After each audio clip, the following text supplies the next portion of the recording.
कानि स्वपन्ति कान्यस्मिन् जाग्रति कतरः एष देवः स्वप्नान् पश्यति कस्यैतत् सुखं भवति कस्मिन्नु सर्वे सम्प्रतिष्ठिता भवन्ति इति।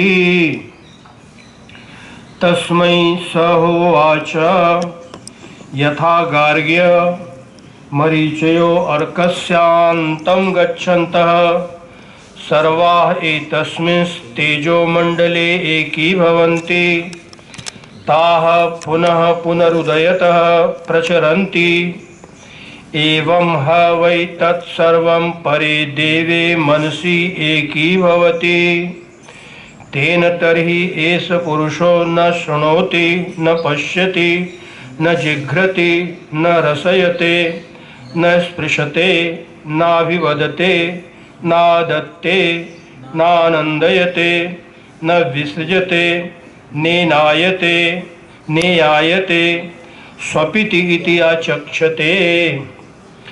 प्राणाग्नयः एव एतस्मिन् पुरे जाग्रति गार्हपत्यो ह वा एषो अपानो व्यानो अनुवाहार्य पचनो यद्गार्हपत्यात् प्रणीयते प्रणयनाद् आहवनीयः प्राणः यदुच्छ्वास निःश्वासौ एतौ आहुति समं नयति इति स समानः मनो ह वाव यजमानः इष्टफलमेव उदानः स एनं यजमानम् अहर अहर ब्रह्म गमयति। अत्रैष देवः स्वप्ने महिमानमनुभवति यदृष्टं दृष्टमनुपश्यति श्रुतं श्रुतमेव अर्थम् अनुशृणोति देशदिगन्तैश्च प्रत्यनुभूतं पुनः पुनः प्रत्यनुभवति दृष्टं च दृष्टं च श्रुतं च अनुभूतं चाननुभूतं च सच्च सच्च सर्वं पश्यति सर्वः पश्यति। स यदा तेजसा विभूतो भवति अत्रैष देवः स्वप्नान् न पश्यति अथ तदा एतस्मिन् शरीरे एतत् सुखं भवति स यथा सौम्य वयांसि वासो वृक्षं सम्प्रतिष्ठन्ते एवं ह वै तत्सर्वं परे आत्मनि सम्प्रतिष्ठते।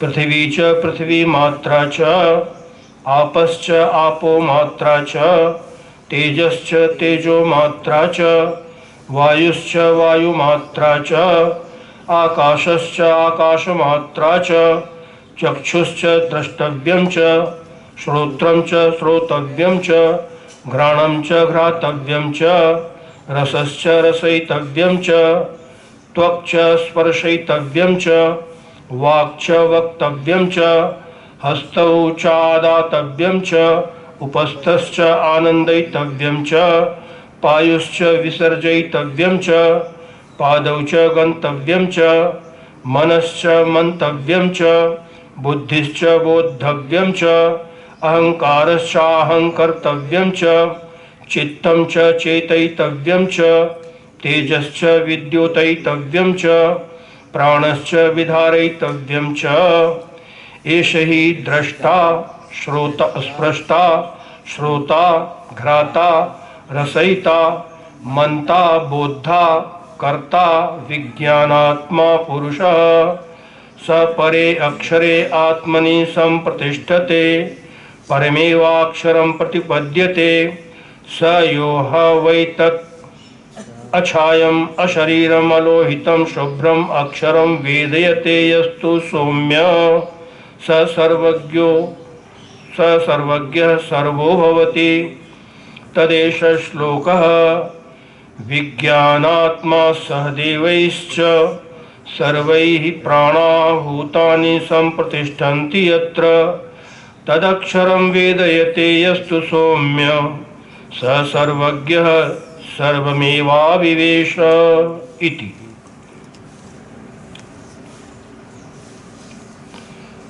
इति चतुर्थः प्रश्नः। अथ पंचमः प्रश्नः अथ हैनं शैव्यः सत्यकामः पप्रच्छ स यो ह वै तद्भगवन् मनुष्येषु प्राणान्तम् ओङ्कारम् अविद्यायीत कथमं वावस तेन लोकं जयतीति तस्मै स होवाच एतद्वै सत्यकामः परं चापरं च ब्रह्म यदोङ्कारः तस्माद् विद्वान् एतेनैवायतनेन एकतरम् अन्वेति स यद्येकमात्रम् अविध्यायीत स तेनैव संवेदितस्तूर्णमेव जगत्याम् अभिसम्पद्यते तं ऋचो मनुष्यलोकम् उपनयन्ते स तत्र तपसा ब्रह्मचर्येण श्रद्धया सम्पन्नो महिमानम् अनुभवति अथ यदि द्विमात्रेण मनसि सम्पद्यते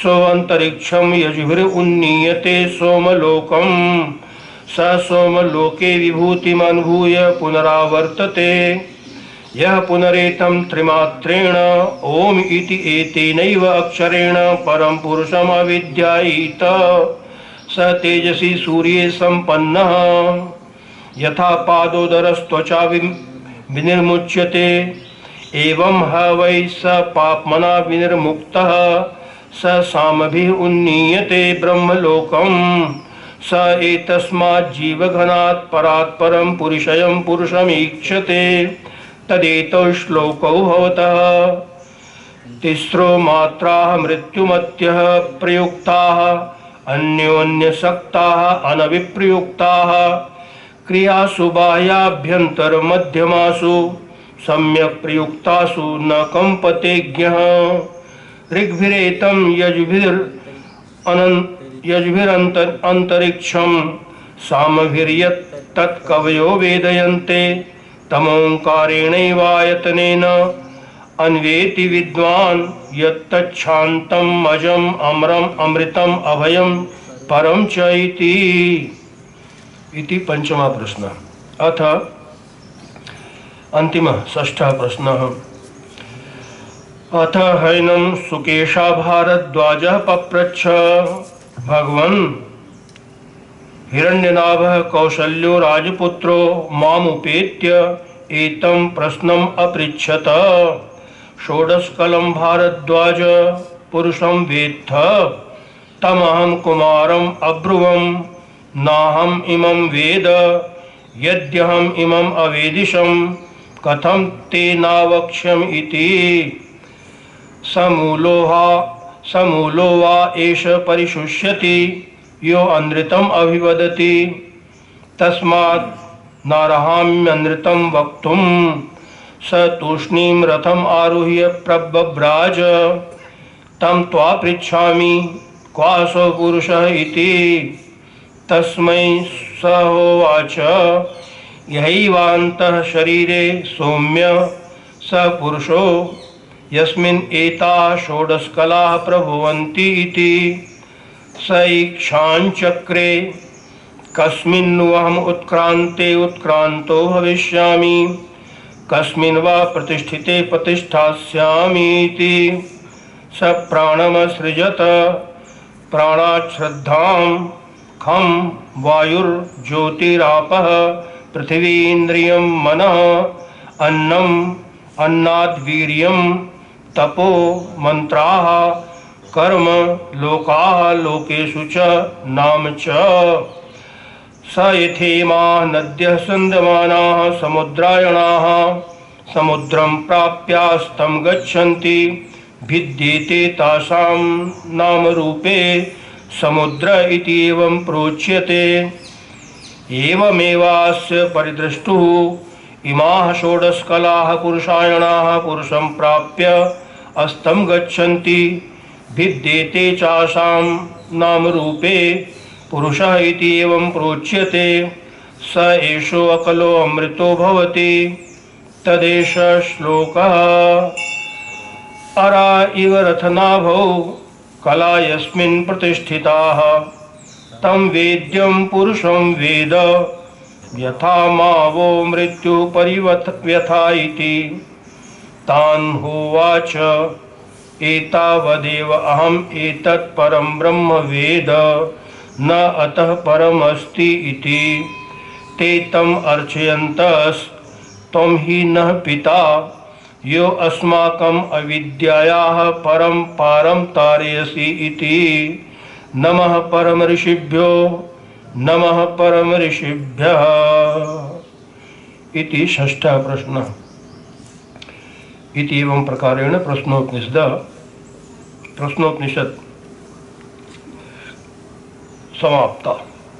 ओम भद्रं कर्णेभिः शृणुयाम देवा भद्रं पश्येमाक्षभिर्यजत्राः स्थिरैरङ्गैस्तुष्टुवागुंसस्तनूभिर्व्यसेम देवहितं यदायुः।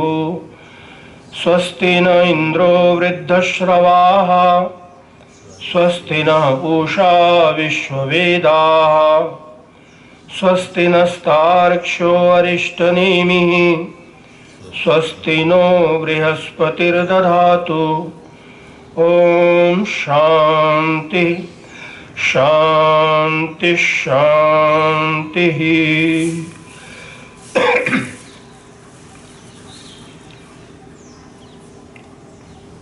ओम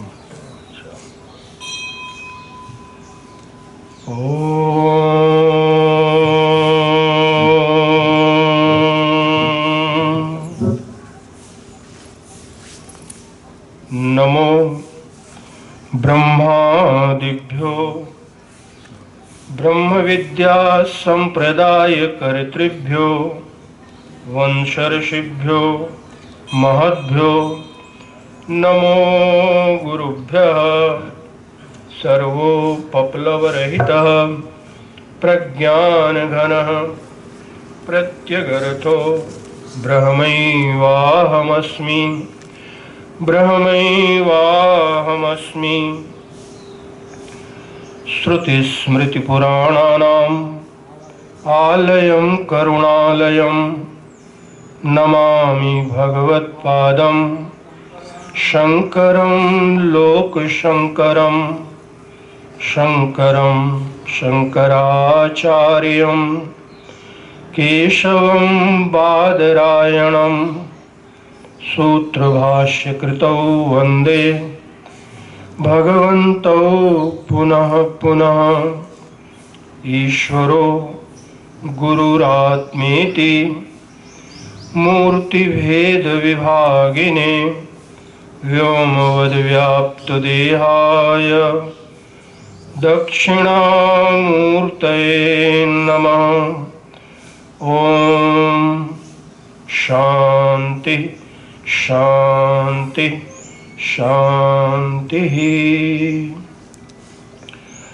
ओम वाङ्मे मनसि प्रतिष्ठिता मनो मे वाचि प्रतिष्ठितम् आविराविर्म एधि वेदस्य माणिस्थः श्रुतं मे मा प्रहासीरनेनाधीतेनाहोरात्रान् संदधामि ऋतं वदिष्यामि सत्यं वदिष्यामि तन्मामवतु तद्वक्तारमवतु। अवतु माम् अवतु वक्तारम् अवतु वक्तारम्। ओम शांति शांति शांति।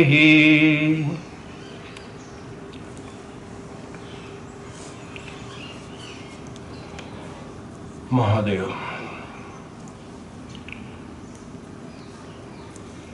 पारमार्थिक वस्तु में, पारमार्थिक वस्तु मतलब आत्मा ब्रह्म, ऐसे आत्मा में ब्रह्म में जो पारमार्थिक वस्तु है उसमें मिथ्याभूत अपरमार्थ स्वरूप मिथ्याभूत अवस्तु की कल्पना का नाम ही अध्यारोप है। सद वस्तु में, पारमार्थिक वस्तु में, ब्रह्म वस्तु में, आत्म वस्तु में अवस्तु, कल्पित वस्तु, मिथ्या भूत वस्तु, उसकी कल्पना करना, इसी का नाम है अध्यारोप। जैसे रस्सी में सर्प की कल्पना, व्यवहार की दृष्टि से रस्सी सत वस्तु है, उसमें सर्प की कल्पना कर लेना। जो मिथ्याभूत वस्तु है, जो वास्तविक नहीं है, पारमार्थिक नहीं है, इसको कहते हैं अध्यारोप। अध्यारोप के कारण से ब्रह्म अथवा आत्मा सप्रपंच प्रतीत होता है वो निष्प्रपंच, उसमें कोई प्रपंच नहीं है, विशुद्ध है। लेकिन अध्यारोप के कारण से अवस्तु का जो अध्यारोप करते हैं, मिथ्याभूत वस्तु का जो अध्यारोप करते हैं, उसके कारण से वह सप्रपंच प्रतीत होता है। संप्रदायविदों का एक वचन मिलता है, अध्यारोपापवादाभ्याम निष्प्रपंचम प्रपंच्यते। अध्यारोप और अपवाद के द्वारा निष्प्रपंच जो ब्रह्म है उसका प्रपंच करते हैं, मतलब उसका वर्णन करते हैं। उसका वर्णन और किसी तरह से संभव नहीं है, क्योंकि वो अवर्णनीय है, वाणी का विषय नहीं है, तो वर्णन कैसे करें। तो यही तरीका है, उसमें अध्यारोप करते हैं और फिर अपवाद कर देंगे अध्यारोप का, क्योंकि वह है निष्प्रपंच। तो पहले उसमें उसको प्रपंच से जोड़ते हैं, फिर प्रपंच का अपवाद करके, बाध करके उसको निष्प्रपंच सिद्ध करते हैं। अध्यारोपापवादाभ्याम निष्प्रपंचम प्रपंच्यते।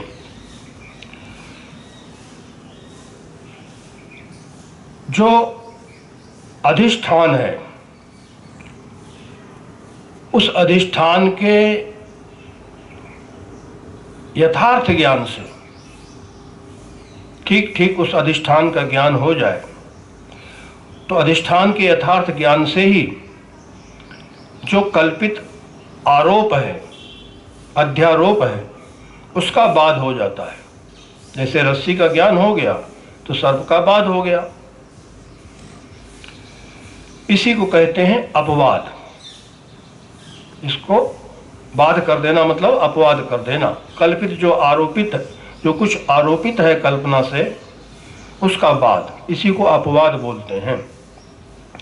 अपवाद करने के बाद ब्रह्म निष्प्रपंच सिद्ध हो जाता है, इसमें कोई प्रपंच नहीं रहा।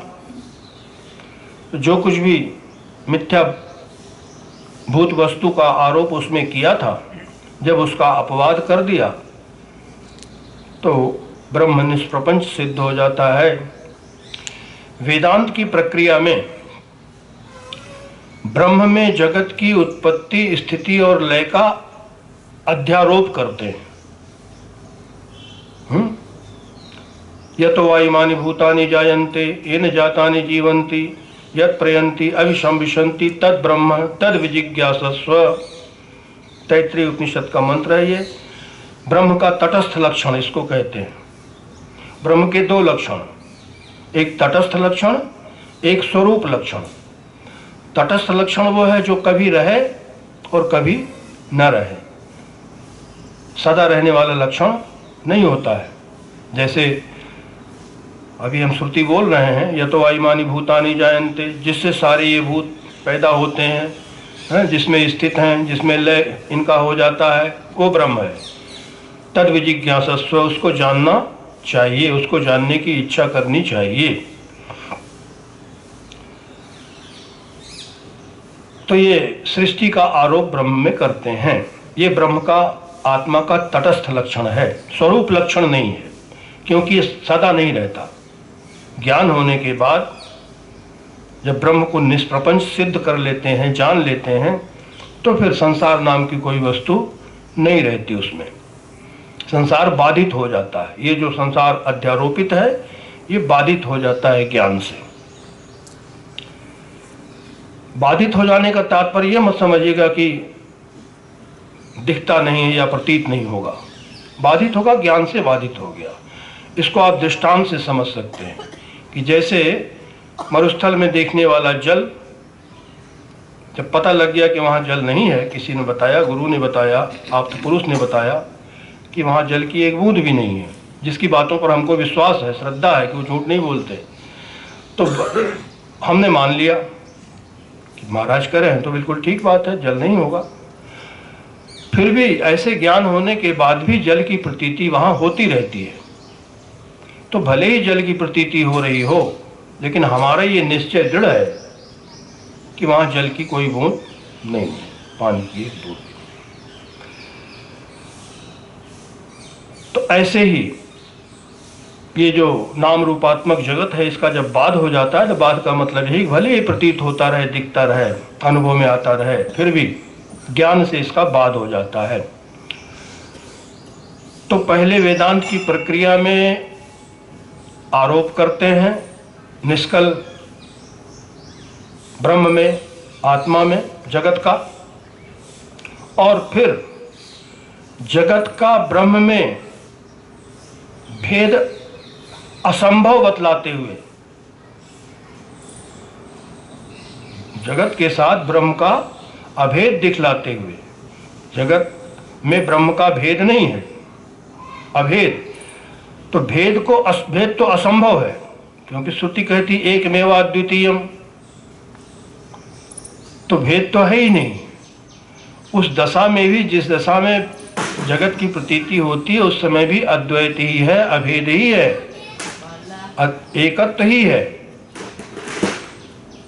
वो तो अज्ञान के कारण से भेद दिखता है। अज्ञान हट गया, जब रस्सी का ज्ञान हो गया तो फिर कहाँ रहा वो? रस्सी में जो सर्प दिख रहा था वो सर्प से भिन्न था कोई वस्तु क्या? वो तो रस्सी से भिन्न कोई वस्तु तो सर्प नहीं थी, रस्सी ही थी जो सर्प के रूप में दिख रही थी। जब रस्सी दिख गई, रस्सी का ज्ञान हो गया, तो सर्प ज्ञान बाधित हो गया, सर्प नहीं रहा, रस्सी है। तो ऐसे ही मतलब वो रस्सी और सर्प का अभेद है, दो वस्तु नहीं है, वस्तु तो एक ही है। भ्रांति काल में भी एक ही वस्तु है, भले भ्रांति से एक उसकी जगह कुछ और दिख रहा है, वस्तु तो केवल रस्सी ही थी जो सर्प के रूप में दिख रही थी।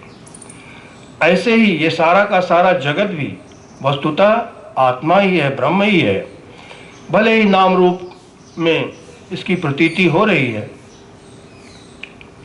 अब जब नाम रूप को बाधित कर लेंगे आप, तो नाम रूप के बाद सभी नाम रूपों में अस्थि भांति रूप से वह विद्यमान है, वह आत्मा, वह ब्रह्म। तो करना क्या है? करना यही कि जो नाम रूप है, कहते हैं नाम रूप दुई ईश उपाधि, ये ईश्वर की दोनों उपाधियां हैं मायाकृत। सारा जगत नाम रूपात्मक है। संसार में दो ही चीज तो है, नाम और रूप। तो इस नाम रूप को मिथ्या समझते हुए इसका बाध कर देना चाहिए। नाम रूप का बाध करने के बाद सच्चिद आनंद स्वरूप परमात्मा अस्थि भांति प्रिय रूप से सर्वत्र विद्यमान है, इसलिए सर्वत्र विद्यमानता इस रूप में कहते हैं। सर्व है नहीं कुछ, सब मैं ही हूं। अब सब का जब बाध हो गया तो कौन बचा? मैं ही बचा। हाँ, व्यवहार दशा में सब कुछ है, सब कुछ की प्रतीति होती है, लेकिन उस समय भी ज्ञान की दृष्टि नहीं बाधित होती, सारा व्यवहार करते हुए भी। इसी अब्रह्म में जो जगत के साथ ब्रह्म का जो अभेद है, उसको असंभव करके, असंभव बतला करके जो उसका जगत का अपलाप करते हैं, इसी को अपवाद बोलते हैं। अध्यारोप और अपवाद, इसी के द्वारा ब्रह्म की निष्कलता सिद्ध होती है, स्थापित की जाती है। और ये संपूर्ण वेदांतियों में ये स्वीकृत मार्ग है, सभी ने इसको स्वीकार किया है। अध्यारोपापवादाभ्याम निष्प्रपंचम प्रपंच्यते, जैसे हम लोग साबुन लगाते हैं शरीर में, साबुन लगाए रखने के लिए लगाते हैं, लगाए रखेंगे। मैल को धोने के लिए साबुन लगाते हैं, और जब मैल को धोया तो साबुन भी साथ साथ साबुन भी धुल गया। ऐसे ही आरोप करते हैं, खाली आरोप के लिए नहीं, उसका फिर बाद अपवाद कर देते हैं। तो इस प्रक्रिया से ब्रह्म जो है वो निष्कल सिद्ध हो जाता है, जो हम सबका अपना स्वरूप है। श्रुति कहती है, बार बार हम उद्धृत करते हैं, तरति शोकम आत्मवित्, आत्मज्ञानी शोक को पार कर जाता है। शोक मोह लक्षण संसार है, भाष्यकार गीता भाष्य में कहते हैं इस बात को। जन्म मृत्यु लक्षण संसार है, शोक मोह लक्षण संसार है। ऐसे संसार की परिभाषा कई तरह से देते हैं। संसार क्या है? शोक और मोह रूप है। जन्म मृत्यु लक्षण संसार है, जन्म मृत्यु रूप संसार है। तो आत्मवित् शोकम तरति, आत्मज्ञानी शोक को पार कर जाता है। छांदोग्य उपनिषद का मंत्र है। जब नारद जी सनत कुमार के पास जाते हैं और वहाँ वो कहते हैं कि भगवान, मैंने सुना है कि आत्मज्ञानी तत् शोकम आत्मवित्, आत्मज्ञानी शोक को पार कर जाता है, लेकिन मुझे तो शोक होता है। नारद जी कहते हैं, इससे लगता है कि मैं आत्मज्ञानी नहीं हूँ, मुझे तो शोक चिंता होती है। तो ये शोक निवृत्ति का उपाय आत्मज्ञान, क्योंकि आत्मा के ज्ञान से ही शोक की निवृत्ति होती है। तो आप हमें कृपा करके वो आत्मज्ञान दीजिए, उसका उपदेश कीजिए, जिससे हमारा शोक दूर हो सके। तो सनत कुमार ने, उन्हीं के भाई हैं, सब ब्रह्मा के ही पुत्र हैं, मानस पुत्र ब्रह्मा के ही पुत्र हैं सनत कुमार, उन्हीं के पुत्र हैं नारद जी। तो वहाँ सनत कुमार ने उपदेश किया है। छांदोग्य के 7वें अध्याय में ये प्रसंग आया। भूमा विद्या यो वै भूमा तत्सुखम नाल्पे सुखम अस्ति। तो नारद जी से उन्होंने पूछा, आपने क्या क्या पढ़ा है? बहुत लंबी लिस्ट है। नारद जी ने ऐसा कोई विद्या नहीं है जो नहीं गिनाई हो, हाँ, सब विद्या। फिर भी कहते हैं सब सुनाने के बाद कि मैंने इतना तो पढ़ा है महाराज, लेकिन मुझे शौक होता है। ठीक है, तो फिर सनत कुमार ने उपदेश किया है उस आत्म तत्व का छांदोग्य उपनिषद में। तो आत्मज्ञानी शोक को पार कर जाता है। तत्र को मोह कह शोक एकत्वम अनुपश्यत। ईशावास्य श्रुति कहती फिर जो एकत्व को देखने वाला है उसके लिए फिर शोक और मोह क्या, किसके लिए शोक करेगा? आत्मानं चेद विजानीयात् अयम अस्मि इति पुरुषः किम इच्छन् कस्य कामाय शरीरम अनुसंजरेत।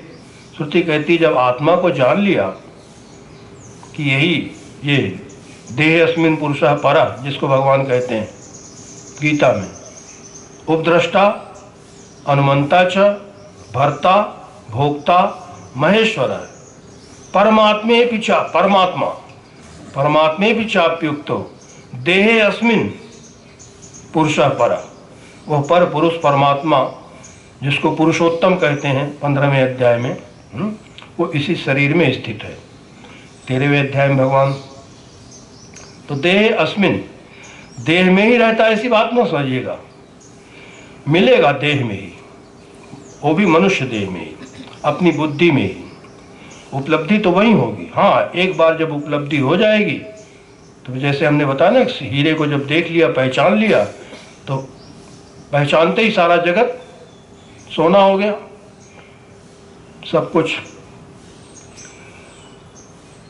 तो पहचानना वहीं पड़ेगा। देह अस्मिन, इसी शरीर में वो परम पुरुष है, परमात्मा है, वो है सर्वत्र। जब सर्वत्र है तो यहाँ भी है। यहाँ इसलिए कहते हैं कि अब है तो सर्वत्र, लेकिन सर्वत्र दिखता नहीं है। यहाँ तो अनुभव होता है उसका, मैं रूप से स्फुरित हो रहा है, वह चेतनता दिखती है। इसीलिए उसका अन्वेषण यहाँ सरल है, शरीर के भीतर अपनी बुद्धि में। अन्यत्र अन्वेषण करने पर वो नहीं मिलेगा। यहाँ जब एक बार मिल जाएगा तो फिर सर्वत्र मिलेगा, सर्वत्र दिखेगा वो।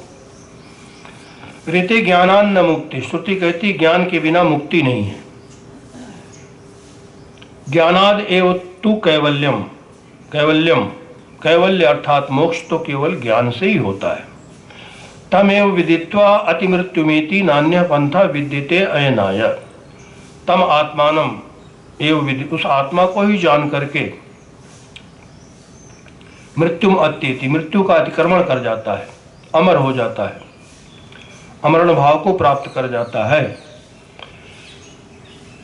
मोक्ष के लिए दूसरा और कोई उपाय नहीं है। तो ये सारी की सारी श्रुतियां ऐसी बात को बतला रही हैं कि परम शांति अर्थात मोक्ष का एकमात्र साधन ब्रह्म विद्या ही है, ज्ञान ही है, दूसरा और कुछ नहीं है। अन्य श्रुति में कहा यदा चर्मवद आकाशम वेष्टयिष्यन्ति मानवाः तदा देवम अभिज्ञाय दुःखस्यान्तो भविष्यति। जिस समय मनुष्य आकाश को चमड़े की भांति लपेटने में समर्थ हो जाएगा तो हम ये भी मान सकते हैं कि फिर बिना आत्मा को जाने हुए दुखों का अंत भी हो जाएगा। असंभव उक्ति है, क्योंकि कोई भी आकाश को चमड़े, आकाश निरवय है, उसमें कोई अवयव विभाग ही नहीं, क्या लपेटोगे। तो जैसे आकाश को चमड़े की भांति, चटाई की भांति लपेटना संभव नहीं है, ऐसे ही बिना आत्मा के जाने दुखों का अंत संभव नहीं है। ये सारी श्रुतियां इसी बात को बतला रही हैं। तो ऐसी ही ब्रह्म विद्या का संपादक ये ग्रंथ है ऐत्रेय उपनिषद, जिसको लेकर के हम लोग उसका विचार कर रहे हैं। संसार में उत्पन्न हुआ और 3 जन्म बतलाया श्रुति ने कि उन तीनों अभिव्यक्तियों के क्रम से ये जन्म और मरण रूप जो परंपरा है, इसी पर आरूढ़ होकर के सारा का सारा संसार, सारे संसार के लोग इस संसार समुद्र में पड़े हुए हैं। अब जिस कभी भी भाग्य से जिस समय किसी अवस्था में अथवा जिस भी अवस्था में श्रुति के द्वारा वर्णित प्रतिपादित आत्मा को, ब्रह्म को जब जान लेता है, तब फिर संपूर्ण संसार के बंधनों से मुक्त होकर के कृतकृत्यो भवति, वह कृतकृत्य हो जाता है। ब्रह्म विद्या शब्द का अर्थ ही हमने बतलाया था, जो आत्मा और परमात्मा के कल्पित भेद को मिटाती हो, समाप्त करती हो, अर्थात परमात्मा का बहुत ही सन्निकटता से, समीपता से, अभिन्नता से, अभेद रूप से जो बोध कराती हो, और जो अविद्या का, ज्ञान का नाश करती हो, और जो संसार के बंधनों को शिथिल करती हो, ढीला करती हो, उसको कहते हैं उपनिषद, ब्रह्म विद्या। ऐसी ये विद्या। तो इस आत्मा को, ब्रह्म को जान करके ही संपूर्ण संसार के बंधनों से मुक्त हो सकता है, कृतकृत्य हो सकता है। यही बात कल के प्रसंग में हम लोगों ने ऋषि वामदेव के अनुभव के द्वारा सुना। गर्भे नुएव शयानो ऋषि वामदेव प्रतिपेदे अहम मनुरभुवम सूर्यश्चैति, अन्य श्रुति में मंत्र आया है, वहाँ भी वामदेव जी का नाम है कि गर्भ में पड़े हुए ही ऋषि वामदेव ने ये उद्घोष कर दिया था कि मैं सृष्टि के आदि में मैं ही मनु था, मैं ही सूर्य बना था। तो सर्वरूपता, सर्वात्म भाव, सर्वभावापत्ति, यही बात ऋषि रूपी मंत्र ने भी कहा। उसी को बतलाते हैं ऋषि वामदेव भी कि अनेक जन्मांतरों की भावना, मतलब अनेक जन्मांतरों में की गई उपासना, अभ्यास, तप के फलस्वरूप, मतलब सत्कर्म, उसमें सभी आ जाएंगे जितने भी साधन हैं ब्रह्म विद्या के। वो एक जन्म में नहीं होते। जन्म जन्म मुनि जतन कराही, अंत राम कही आवत नाही। अनेक जन्म संसिद्धस ततो याति पराम गतिम, भगवान कृष्ण साफ साफ कहते हैं। तो ये अनेक जन्मों के सत्कर्मों के फलस्वरूप, अभ्यास के फलस्वरूप, तप के फलस्वरूप, जब ये वाग, अग्नि इत्यादि जितनी भी इंद्रियां और उनके देवता हैं, इन सब देवताओं के सभी जन्मों का अनुभव हमने प्राप्त किया है, ऐसा वामदेव ऋषि कहते हैं। उन्होंने ही किया ऐसी बात नहीं है, आपने भी किया है, सब ने किया है। कम से कम मनुष्य शरीर में आकर के आज यहाँ बैठे हैं, जो सबसे दुर्लभ है, सबसे श्रेष्ठ शरीर है। मनुष्य शरीर सबसे श्रेष्ठ भी है और सबसे दुर्लभ भी है।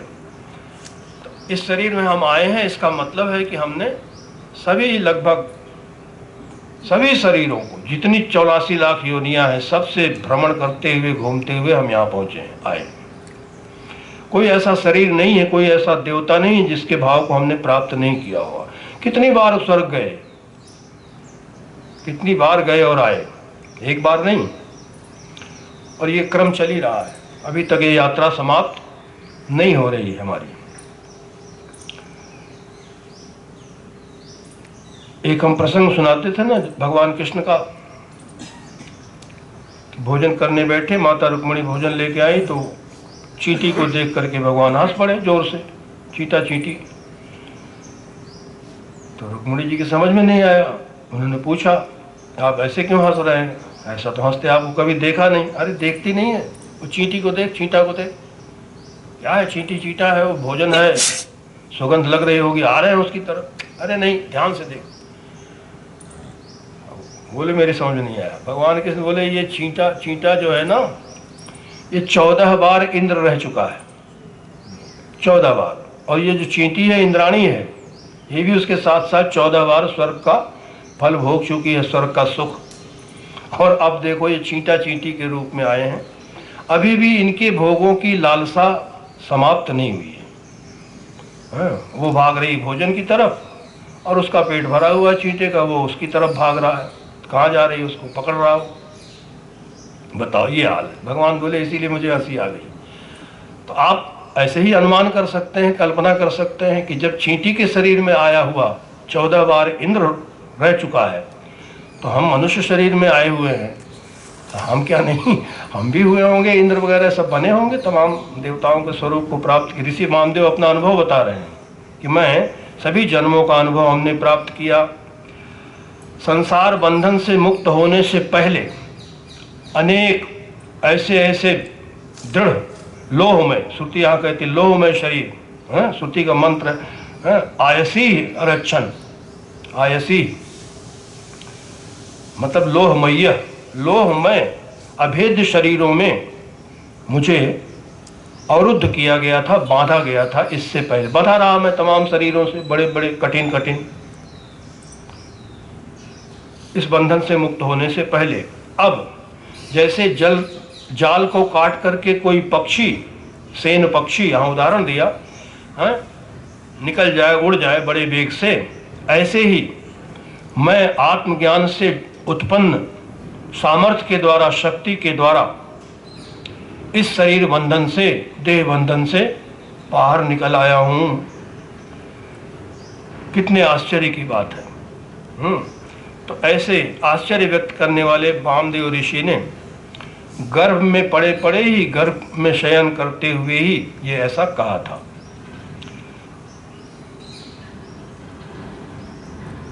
अब माता पिता ने सुना होगा, भाई आवाज कहाँ से आ रही, कौन बोल रहा है, ये सुनेंगे नहीं लोग। जब हम लोग सुन रहे हैं उनकी वाणी को, तो परंपरा से आई है ना वो संदेश जो उन्होंने अनुभव किया था।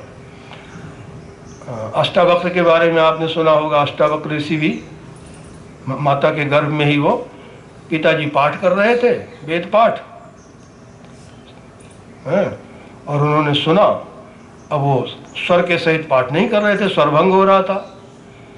पेट में सुन करके उनको गुस्सा आ गया और वहीं से बोल पड़े, ठीक से पढ़ो, ठीक से वहीं से डांटने लग गए बाप को। पिता ने देखा आवाज़ कहाँ से आई, पत्नी बैठी है वहाँ, गर्भवती है, पेट में बच्चा है, ध्यान नहीं दिया, ऐसे ही लगता हमारी कल्पना कहीं से है। फिर पढ़ने लग गए।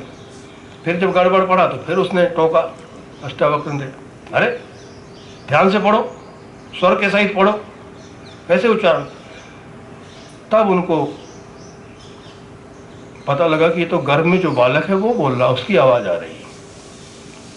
तो कहते हैं श्राप दे दिया क्रोध में, या कि अभी तो पैदा नहीं हुआ तभी से हमारे ऊपर शासन लगा रहा है, पैदा होने के बाद पता नहीं क्या करेगा, तो श्राप दे दिया, या कोई कहते हैं गुस्से में लात मार दी, किंवदंती है, जैसा भी हो, क्योंकि गर्भ विकृत हो गया, गर्भ टूट फूट गया वो, लेकिन वो ब्रह्मज्ञानी है, वहाँ बैठा हुआ है, वो तो पैदा चाहे टूटा, शरीर ही तो टूटा फूटा है, वो तो नहीं टूटा फूटा है।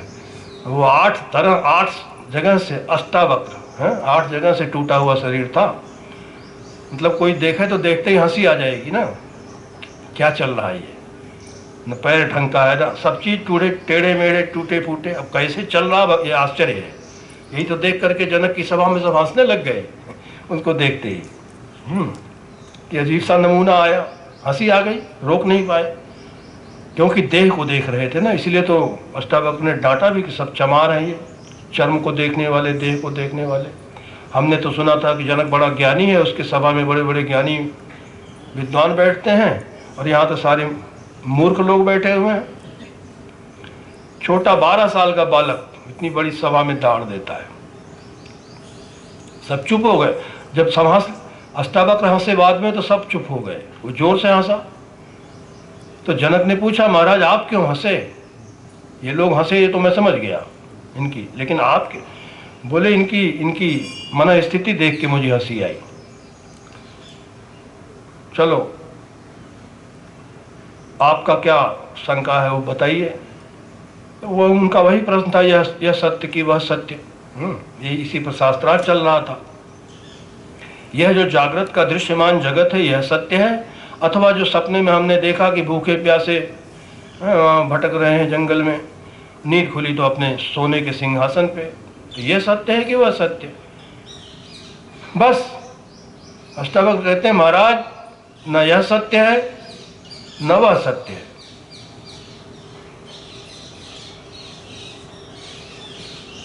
सन्ना एकदम एक लाइन में उत्तर दे दिया।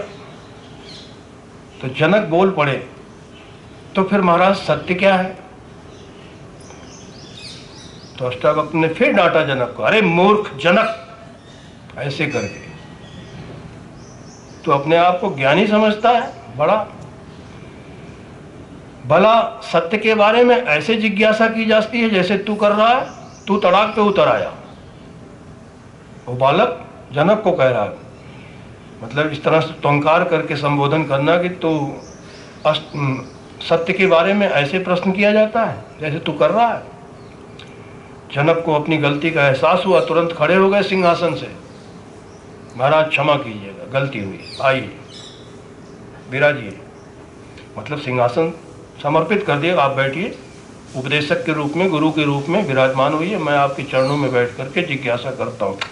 मैं तुम्हें यहाँ सत्य बताने के लिए नहीं आया हूँ, मैं तो अपने पिता को लेने आया हूँ। कौल ऋषि भी थे वहाँ, उनके पिता। हाँ तुम्हें सत्य जानना ही है तो तुम मेरे पास आओ जहाँ मैं रहता हूँ। तुम्हारी जिज्ञासा है तो मेरी कुटिया पे आओ, मैं तुम्हें बताऊंगा। जनक को रात भर नींद नहीं आई, दूसरे दिन सुबह ही पहुँच गए। वो सत्य को जिज्ञासु थे, जैसे जनक ज्ञानी थे, लेकिन विनोद में वो ऐसे सब करते रहते थे। तो उस प्रसंग को लेकर के अष्टावक्र गीता है पूरी।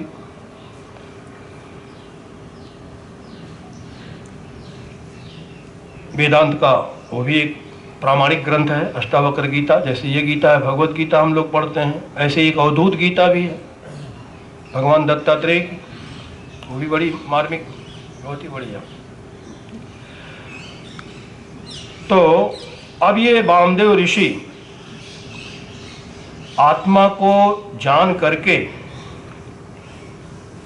इस शरीर के नष्ट होने के बाद कहते हैं, और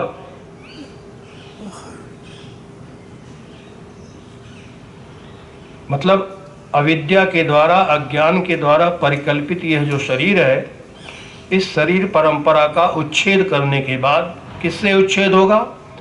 परमात्म ज्ञान से, ब्रह्म ज्ञान से। तो ब्रह्म ज्ञान रूपी अमृत से इस शरीर का भेदन करने के बाद, अवच्छेदन करने के बाद जो सामर्थ्य, जो शक्ति उनको प्राप्त हुई है, माने शरीर की उत्पत्ति का बीजभूत कौन है? अविद्या, अज्ञान। अज्ञान से ही परिकल्पित है सब कुछ।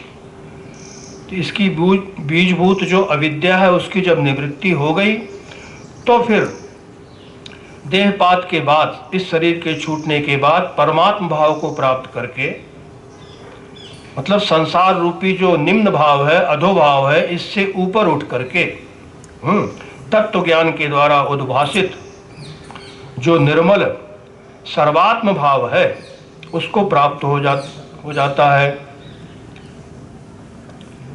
वामदेव ऋषि उसी भाव को प्राप्त हो गए। और अब वो जो सर्वात्म भाव है वो है क्या? जिसको निर्मल कह रहे हैं, मल से रहित। मल मतलब माया ही मल है, अविद्या ही मल है, इससे रहित। और इंद्रियों का जो अविषय है, श्रुति ने बहुत से विशेषण दिए उसके, अजर है, ये सब निषेधात्मक विशेषण।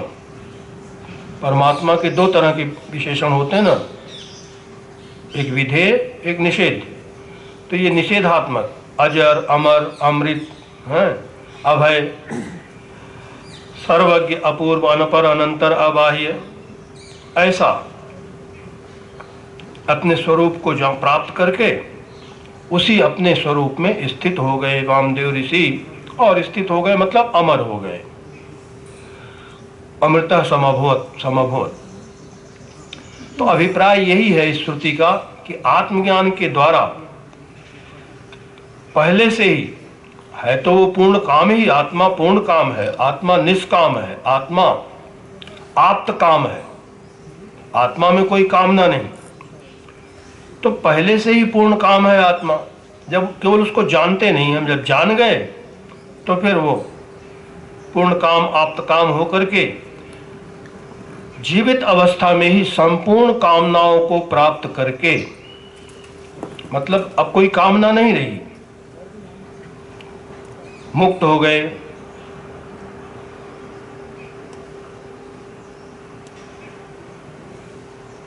ये अब तक हम लोगों ने विचार किया। अब इस उपनिषद का तीसरा अध्याय, आरण्यक क्रम से छठा अध्याय, क्योंकि ये द्वितीय आरण्यक का चौथा, पांचवा और छठा अध्याय है, तो आरण्यक क्रम से छठा अध्याय। और उपनिषद, इस उपनिषद का तीसरा अध्याय। श्रुति कहती है, ओम कोयम आत्मेति वयम उपास्महे कतरः स आत्मा येन वा पश्यति येन वा शृणोति येन वा गन्धान् आजिघ्रति येन वा वाचं व्याकरोति येन वा स्वादु च विजानाति। कहते हैं, हम जिस आत्मा की वयम उपासमहे, हम जिस आत्मा की उपासना करते हैं, कोयम आत्मा इति, ये आत्मा कौन है? मतलब श्रुति के द्वारा वामदेव आदि आचार्यों की परंपरा से प्रकाशित अभी जो कहा, और ब्रह्मज्ञानियों की सभा में अत्यंत प्रसिद्ध ब्रह्म विद्या रूपी साधन, उस साधन के अनुष्ठान से सर्वात्म भाव रूपी फल की प्राप्ति करने वाले जो आजकल के आधुनिक मुमुक्षु हैं और जो ब्रह्म जिज्ञासु हैं, ऐसा नहीं कि उन्होंने ही जाना था वही जान सकते थे, हम कैसे जानेंगे। जिस परंपरा से, जिस क्रम से, जिस साधन के अनुष्ठान से उन्होंने उस आत्मा को जाना था अथवा सर्वात्म भाव रूप फल की उपलब्धि की थी, आज भी आधुनिक जो मुमुक्षु हैं, ब्रह्म जिज्ञासु हैं, वो ब्राह्मण लोग, ऐसे ब्राह्मण लोग यहाँ विचार कर रहे हैं इस मंत्र में, जो ब्रह्म जिज्ञासु हैं। मतलब जीव भाव पर्यंत जो साध्य साधन रूप अनित्य संसार है, इस अनित्य संसार से निवृत्त होने की इच्छा वाले, जो इससे छूटना चाहते हैं। वास्तव में तो उसी के लिए ये उपदेश है, ये उपनिषद उसी के लिए है। अब हम सब अपने मन में स्वयं टटोल के देख सकते हैं कि हम संसार में हमको अच्छा लगता है और इसमें हम रहना चाहते हैं अथवा नहीं। तो जिनको संसार अच्छा लगता है, संसार शक्ति जिनमें है, उनको संसार मिलता रहेगा, वो कभी छूटने वाला नहीं है। कौन छुड़ा सकता है? आपको स्वयं ही छोड़ना पड़ेगा। संसार ने आपको नहीं पकड़ा है, हम ही ने संसार को पकड़ रखा है। कहते हैं अब जैसे 5 भूतों का ये शरीर है? शरीर 5 भौतिक है, तो भूतों ने हमको पकड़ रखा है क्या? मुझ चेतन आत्मा को भूतों ने जकड़ रखा है। हम ही इसके साथ तादात्म्य करके, इसको मैं मान करके, मेरा मान करके पकड़े बैठे हैं। छूटने के डर से ही घबराते हैं। मर जाऊंगा, मैं मर जाऊंगा, सबको डर लगता है। अरे तुम क्या मरोगे? तुम कृष्ण के बातों पे विश्वास ही नहीं है। अजो नित्य शास्त्र खाली बस सुनते रहते हो, पढ़ते रहते हो। अजो नित्य शाश्वतो यम पुराणो न अन्यते अन्यमाने शरीरे न जायते म्रियते वा कदाचित नायम भूत्वा भविता वा न भूया। तो इत्यादि भगवान के वचनों में यदि श्रद्धा विश्वास होगी, तब भी आप ऐसा कभी मौत से डरेंगे नहीं, क्योंकि आपका जन्म ही नहीं है, मृत्यु नहीं है। आप सत हैं। सत का कभी जन्म होता है क्या? सत का जन्म संभव ही नहीं है। जन्म तो उसका होता है जो पहले विद्यमान नहीं था, बाद में विद्यमान हो गया। पहले अप्रकट था, प्रकट हो गया। आत्मा ऐसा नहीं है, इसलिए उसका जन्म ही संभव नहीं है। और जिसका जन्म नहीं संभव, उसका फिर मृत्यु भी किस बात की मृत्यु? वो तो जो पैदा हुआ उसी की मृत्यु होती है।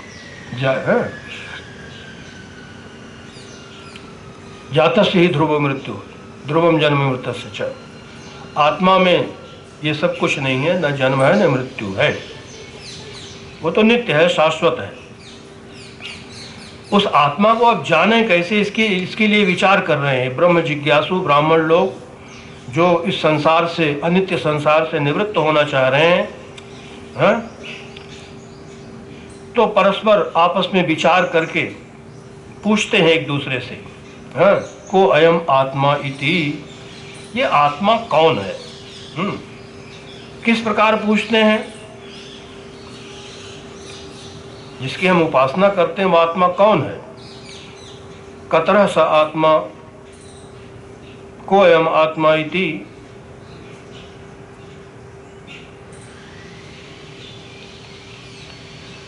तो अब कैसे विचार कर रहे हैं, कैसे एक दूसरे से आपस में पूछते हैं, इसको भगवान भाष्यकार स्पष्ट करते हैं। यह आत्मा है, अयम आत्मा। यह आत्मा इस प्रकार से हम जिसको साक्षात आत्मा रूप से जिसकी उपासना करते हैं, वो आत्मा कैसा है, कौन है? और यह आत्मा है इस प्रकार जिस आत्मा की साक्षात उपासना करने वाले वामदेव ऋषि अमर हो गए, उसी आत्मा की तो हम लोग उपासना करते हैं। लेकिन वास्तव में वह आत्मा है क्या, है कौन? तो ऐसी जिज्ञासा करके ये ब्रह्म जिज्ञासु लोग आपस में विचार विमर्श करते हैं, परस्पर प्रश्न करते हैं। क्योंकि प्रश्न क्यों किया उन्होंने? प्रश्न इसलिए कि आत्म संबंधी विशेष विवरण को, विशेष वर्णन को उन्होंने पहले सुना हुआ है, और उसी श्रुति के संस्कार से उनको ये याद आता है। श्रुति कहती है, अब श्रुति देखो, विचार इसलिए पैदा होता है, तम प्रपदाभ्याम प्रापद्यत ब्रह्म इमं पुरुषम। इस अध्याय से पहले जो अध्याय आया है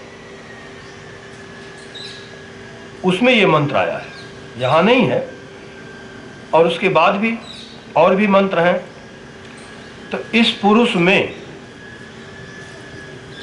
ये पादाग्र भाग के द्वारा ब्रह्म प्रविष्ट हुआ। पैर के अग्रभाग, नाखून से कह लो, है ना, नख से शिख तक है ना, और नख शिखाग्रेभ्य, नख से लेकर के शिख पर्यंत, शिखा पर्यंत प्रवेश है उसका, ऐसा श्रुति कहती है। तो वो यहाँ आया कि प्रपदाभ्याम, पैरों के द्वारा, पैर के अग्रभाग से वह ब्रह्म प्रविष्ट हुआ इस पुरुष में। और दूसरी श्रुति कहती है स एतम एव सीमानम विदार्य एतिया द्वारा प्रापद्यत, यहाँ आया इसमें कि इस सीमा का ही, हाँ, मूर्धान, यहाँ मूर्धानम है, ये भी अन्यत्र का मंत्र है। तो इस सीमा को विदीर्ण करके इसके द्वारा वह इसमें घुस गया, इसमें इसको प्राप्त हो गया। अब बताओ, कहीं कह रहे हैं पैर के द्वारा प्रवेश हुआ, कहीं कह रहे हैं सीमानम विदार्य, इससे प्रवेश हुआ। तो कौन है आखिर? दो तरह से कैसे कहेंगे? एक दूसरे के प्रतिकूल यहाँ पर अब दो ब्रह्म ज्ञात होता है, एक ब्रह्म तो सिर से घुस रहा है, एक ब्रह्म पैर से प्रवेश कर रहा है। इसका मतलब दो ब्रह्म है क्या? तो वे, और दोनों ही पिंड के आत्मस्वरूप हैं इस शरीर का, वो दोनों ही आत्मा रूप से बता रही श्रुति। तो इसमें से कौन सा आत्मा है जो उपासनीय है? जो उपास्य है, उपासनीय है, वो आत्मा कौन सा है? इसी विशेष बात का निश्चय करने के लिए परस्पर ये ब्रह्म जिज्ञासु लोग विचार करते हैं, एक दूसरे से पूछते हैं। पुनस्तेषां विचारेतां विशेष विचारणास्पद विषय भीता मतुर्भूत।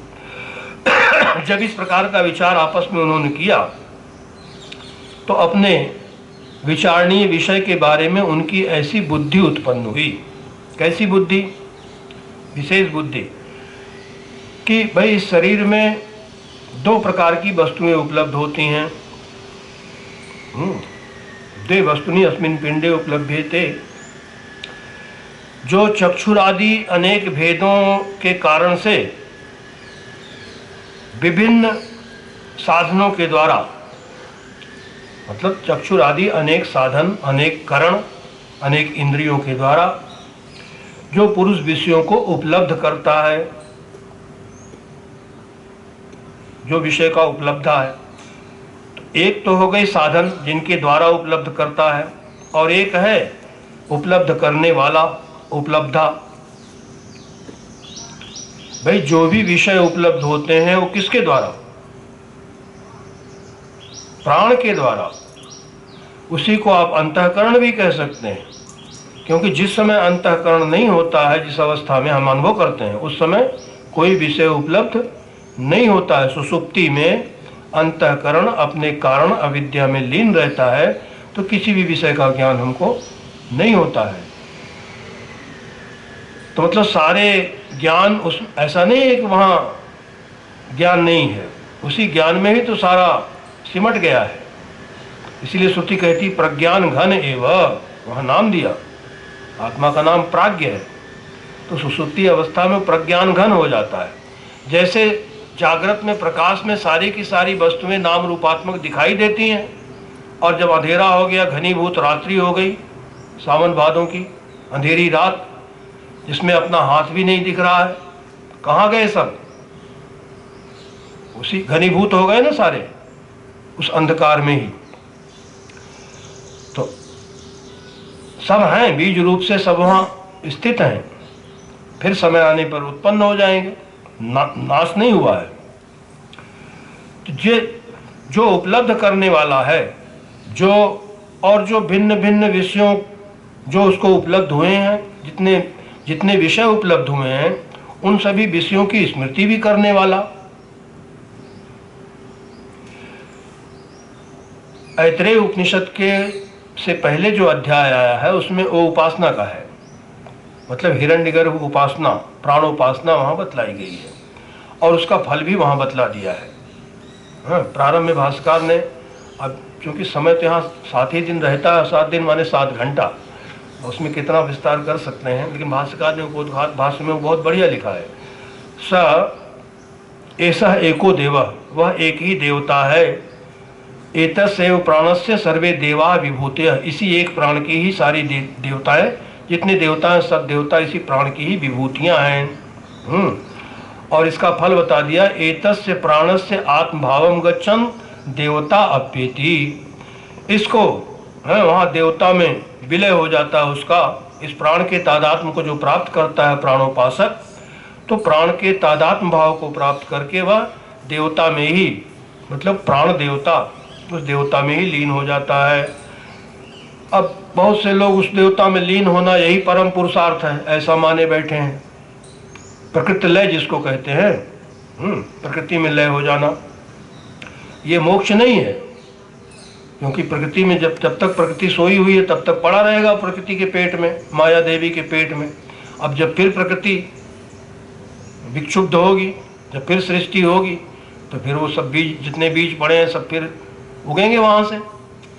प्रलय में यही तो होता है। जैसे हम लोग सुसुप्ति में चले जाते हैं तो सारा प्रपंच लय हो गया, लेकिन जब जगे तो फिर सब उत्पन्न हो गया, क्योंकि बीज नष्ट तो नहीं हुआ है, बीज रूप से वहाँ विद्यमान है सारी वासनाएं, सारी कामनाएं, सारी इच्छाएं। तो इसीलिए वो जो देवता अप्य रूप बतलाया था उसी को यहाँ याद कर रही है श्रुति कि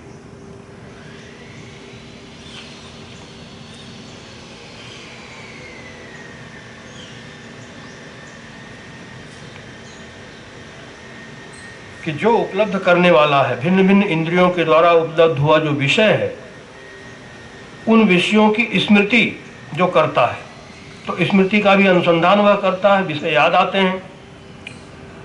तो जिन साधनों के द्वारा पुरुष विषयों को उपलब्ध करता है वे तो आत्मा नहीं हो सकते, ऐसा ऋषि लोग विचार कर रहे हैं। और किसके द्वारा जानता है, किसके द्वारा वह विषयों को जानता है, तो कहते हैं श्रुति यहाँ बतलाती है, नेत्र के साथ एकीभूत होकर के येन वा पश्यति, येन वा शृणोति, येन वा गंधान जिघ्रति। तो नेत्र के साथ जब एकीभूत होता है तो रूप को देखता है। श्रोत्र भावापन्न, जिस स्रोत्र से शब्द सुनता है, स्रोत्र भावापन्न होकर के जिस श्रोत्रेंद्रिय से स्रोत्र को सुनता है। नासिका से तद्रूप होकर के जिस घ्राण के द्वारा वह गंध का ग्रहण करता है। वाग इंद्रिय रूप से तद्रूप होकर के वह ये गाय है, ये अश्व है, गाय है, घोड़ा है, ऐसा वाणी का व्यापार करता है। या ये गाय अच्छी है, ये गाय बुरी है, अच्छा बुरा, इसका भी अनुसंधान करता है वाणी के द्वारा। वाणी से तद्रूप होकर के, और तद्रूप होकर के जिस रसना से वो रसों का ग्रहण करता है, स्वादु आस्वादु, इस पदार्थों को जानता है। एक तो ये हो गया जो इनके द्वारा इन सबका उपलब्धा है। ये कौन है? ये है चिदाभास। जो जीव है, जीव ही ये सब उपलब्ध कर रहा है, वही रस ले रहा है, वही सूंघ रहा है, सब की उपलब्धि उस जीव चैतन्य को ही होती है। अब हम जिस आत्मा की उपासना करते हैं वो कौन है, इस पर विचार कर रहे हैं ऋषि लोग। तो जीव का मतलब क्या है? अंतःकरण उपहित चैतन्य जीव है। माया उपहित चैतन्य ईश्वर है। तो उपाधि को अगर निरसन कर देंगे तो चैतन्य दो नहीं है, चैतन्य तो एक ही है। केवल उपाधि के कारण से दो दिखता है, दो भासता है। माया की दोनों उपाधियां हैं, माया भी और अविद्या भी। हाँ, माया ईश्वर की जो माया है, ईश्वर की जो उपाधि है, वो विशुद्ध सत्व प्रधान है, इसीलिए उसमें अज्ञान नहीं है। और जीव की जो उपाधि है वो मलिन सत्व प्रधान है। सत्व तो यहाँ भी है, ऐसा नहीं है क्योंकि तीनों गुण हैं। त्रिभिर गुण मयैर भावैरेभि सर्वम इदम ततम। भगवान कृष्ण कहते हैं मोहितम नाभिजानाति मामेभ्य परम अव्ययम। अव्ययम, अव्यय शब्द गीता में बहुत कई बार आया है, आप देखेंगे। जहाँ जहाँ आत्मा का निरूपण है, चाहे त्वम पदार्थ का हो, चाहे तत्पदार्थ का हो, और चाहे शुद्ध ब्रह्म तत्व का हो, सब जगह अव्यय का प्रयोग भगवान कृष्ण ने किया है। अव्यय विशेषण दिया है, मतलब जिसमें व्यय नहीं होता, जिसमें वृद्धि और क्षय नहीं होता। जो अव्यय है, न बढ़ना है न घटना है, ज्यों का त्यों। आत्मा ऐसा ही है। तो अब यहाँ विचार कर रहे हैं ऋषि लोग, ब्रह्म विविदुषु, ब्रह्म जिज्ञासु, कि वो कौन ब्रह्म है, कौन इसमें आत्मा, कौन आत्मा जिसकी हम उपासना कर रहे हैं, वो आत्मा है क्या। तो अब इसके उत्तर में श्रुति का अग्रिम मंत्र है, यदेतद् हृदयं मनश्चैतत् संज्ञानम आज्ञानम विज्ञानम मेधा दृष्टिर्धृतिर्मतिर्मनीषा ज्योति स्मृति संकल्पः क्रतुः अशुः कामो वशः इति सर्वाणि एव एतानि प्रज्ञानस्य नामधेयानि भवन्ति। सर्वाणि एव एतानि, एतानि सर्वाणि एव, ये सारे के सारे प्रज्ञानस्य, प्रज्ञान के ही नामधेयानि भवन्ति, नाम हैं ये सब प्रज्ञान के ही नाम हैं। कौन? तो कहते हैं यद एतद् हृदयम, ये जो हृदय है, ये जो हृदय, हृदय को पहले प्रजाओं के सार रूप रेत को हृदय कहा था, है? पिता पुत्र के जन्म में प्रथम जन्म, पहला वहाँ जो पिता रूप, पिता में है वीर रूप से, वही हृदय है। तो ये हृदय, ये जो हृदय है, मनश्चैतत्, कहते हैं वही मन है, वो मन, वही मन भी है। ये जो हृदय है वही मन भी है, और इसी को संज्ञानम, इसी को चेतनता कहते हैं। आज्ञानम, इस आज्ञानम मतलब प्रभुता, ईश्वर भाव, भाष्यकार अर्थ करते हैं।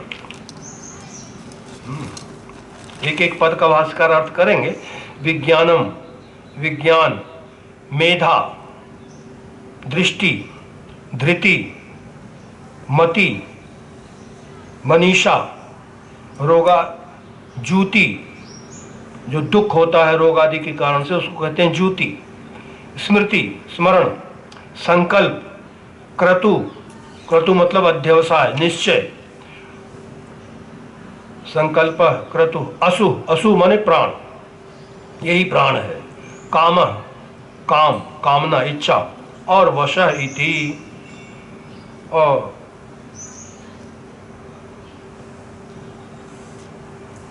काम वशः इति।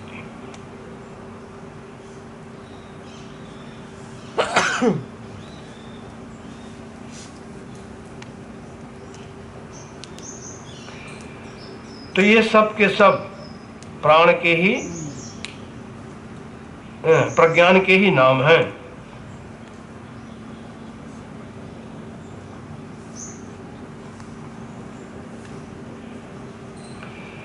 अब आइए जिसको ये कह रहे हैं, पहले जो एक ही अनेक प्रकार से विभक्त, अनेक जो करण बतलाया गया था भिन्न भिन्न, कौन से करण हैं, तो वो सब करण बतलाती है श्रुति। ये पहले जो कहा था, ये भी इससे, इस उपनिषद के पहले वाले अध्याय में, मतलब तीसरे अध्याय में, ये तो चौथा, पांचवा, छठा अध्याय है दूसरे आरण्यक का। तो दूसरे आरण्यक के तीसरे अध्याय में मंत्र आया था, तो वहाँ कहा था, तीसरे नहीं, पहले अध्याय में, दूसरे अध्याय का, दूसरे आरण्यक का पहला अध्याय, उसमें ये मंत्र आया, प्रजा नाम रेतो हृदयम हृदय से रेतो मनः।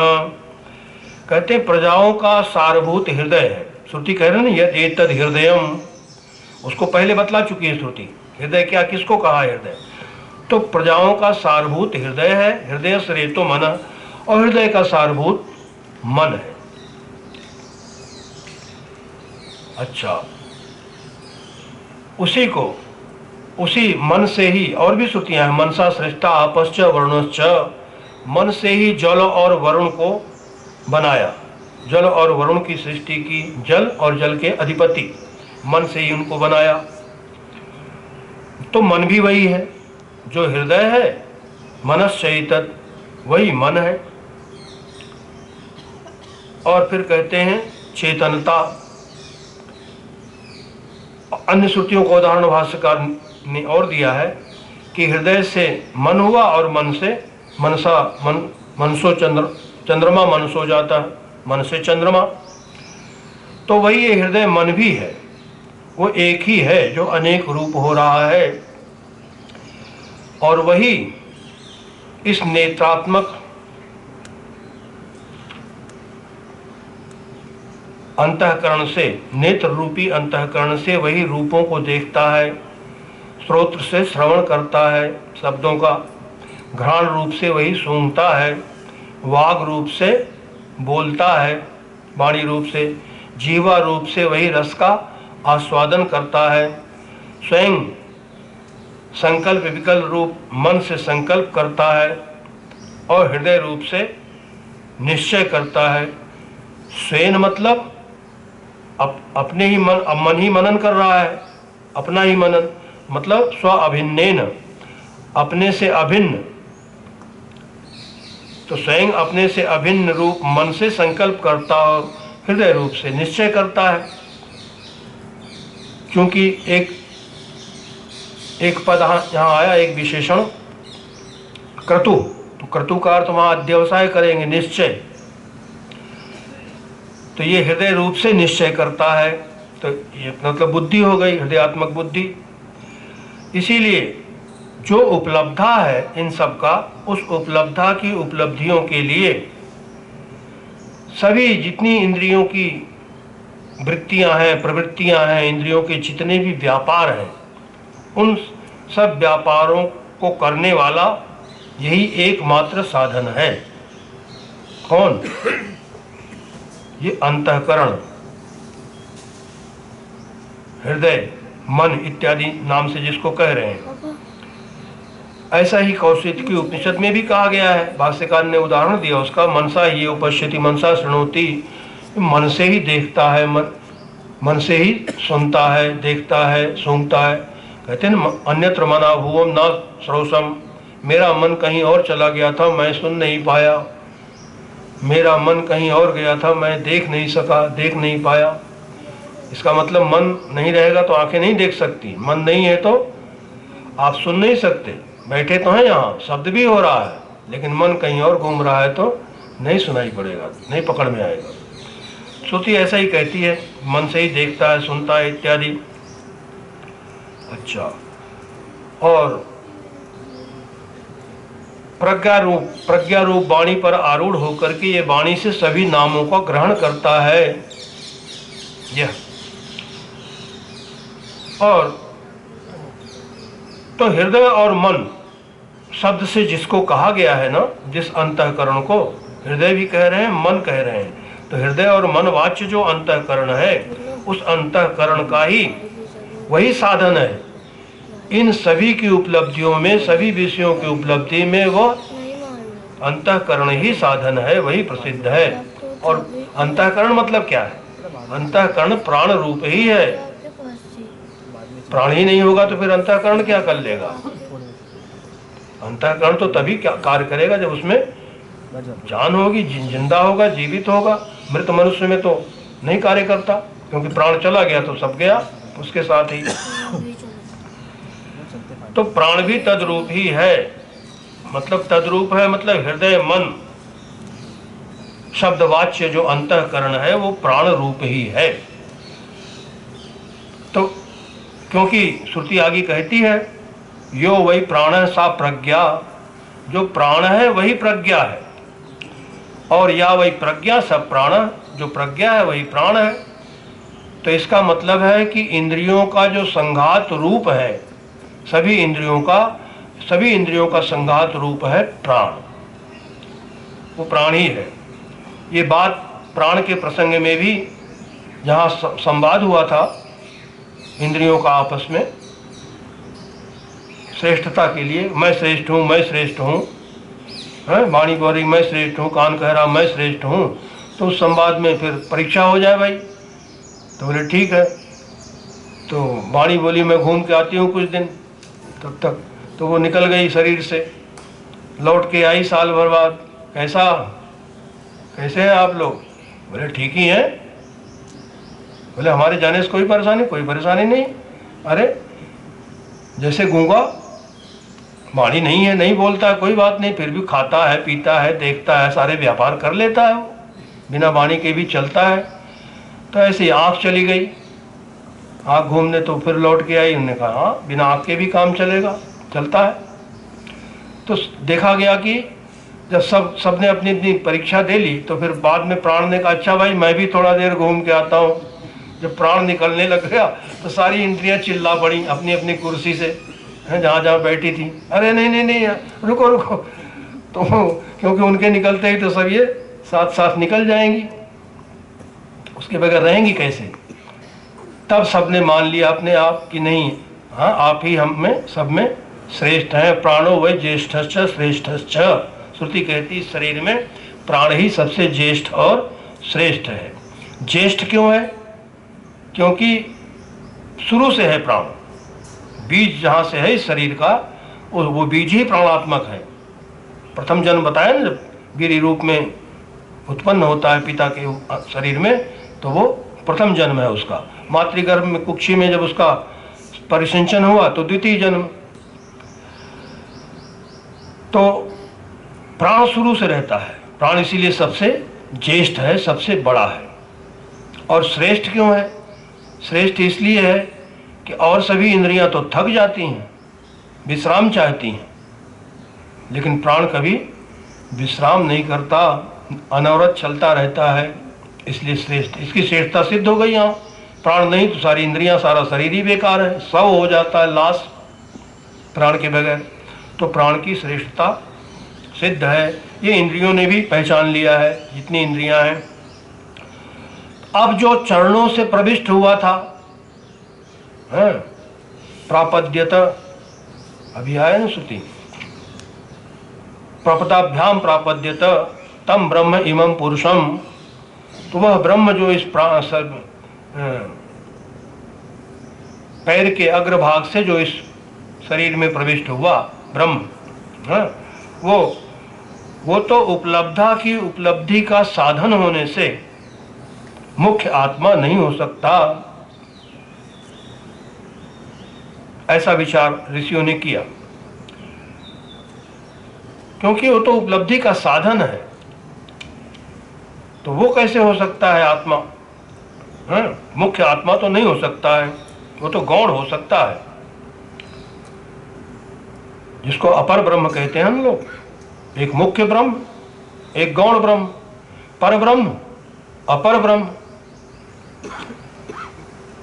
तो जब पर और अपर का विभाग करते हैं, तो अपर ब्रह्म मतलब कार्य ब्रह्म, हिरण्यगर्भ, समष्टि प्राण अथवा समष्टि बुद्धि, जिसको महत्तत्व भी कहते हैं। तो ये इस रूप में उसकी उपासना जब करते हैं, तो वो तो अपर ब्रह्म है, और वो तो आत्मा नहीं हो सकता, क्योंकि कार्य है तो नष्ट होगा। जो भी कार्य है वो नित्य नहीं होता, वो तो अनित्य ही होता है, उसका तो नाश होना निश्चित है। वो आत्मा कैसे हो सकता है? तो फिर इन ब्रह्म जिज्ञासुओं ने विचार किया कि पारिशेष्य नियम के अनुसार, पारिशेष्यात्, उपलब्धि के लिए ये जो हृदय और मन रूप अंतःकरण है, इसकी जो वृत्तियां हैं मन के अंतर्गत, वही वही जो उपलब्धा है, जो इन वृत्तियों के द्वारा, इन इंद्रियों के द्वारा जो विषयों को उपलब्ध कर रहा है, वही हमारे लिए उपास्य आत्मा है, उपलब्धा। ऐसा उन लोगों ने निश्चय किया। और ये जिसको हृदय कहा, मन कहा, उसी प्रज्ञान के ये सारे नाम बतलाए। समय तो हो गया है, समय हो गया है, इसलिए प्रज्ञान के जो सर्वाणि ये वेतानि प्रज्ञानस्य नामधेयान भवन्ति, उस प्रज्ञान के, प्रज्ञान मतलब जीव, क्योंकि श्रुति आगे महावाक्य बोलेगी प्रज्ञानम ब्रह्म, तो ये जीव ब्रह्म है, प्रज्ञान ब्रह्म है। तो जीव जो है, जो ये सारा, जिसके अंदर ये सारा हो रहा है जीव भाव में, और जिस उपकरण को लेकर के, जिस साधन को लेकर के वो ये सब व्यापार करता है, व्यवहार करता है जगत का, तो वो सब अंतःकरण इत्यादि, उन सब का विचार हम लोग कल सुनेंगे। और वो प्रज्ञान शुद्ध चैतन्य से भिन्न नहीं है, क्योंकि श्रुति कह रही प्रज्ञानम ब्रह्म, आगे कहेगी वो प्रज्ञान ही ब्रह्म है। इसका विचार हम लोग कल करेंगे। अभी समय हो गया है, इसलिए प्रसंग को यहीं विराम देते हैं और अपनी वाणी पूज्य श्री श्री माँ के पावन चरणों में समर्पित करते हैं। ओम वांग में मनसी प्रतिष्ठिता, मनो में वाची प्रतिष्ठितम्, आविराविर्म एधि वेदस्य माणिस्थः, श्रुतं मे मा प्रासीरनेनाधीतेनाहोरात्रान् संददामि, ऋतं वदिष्यामि सत्यं वदिष्यामि, तन्मामवतु तद्वक्तारमवतु, अवतु माम् अवतु वक्तारम्, अवतु वक्तारम्। ओम शांति शांति शांति। जय मां।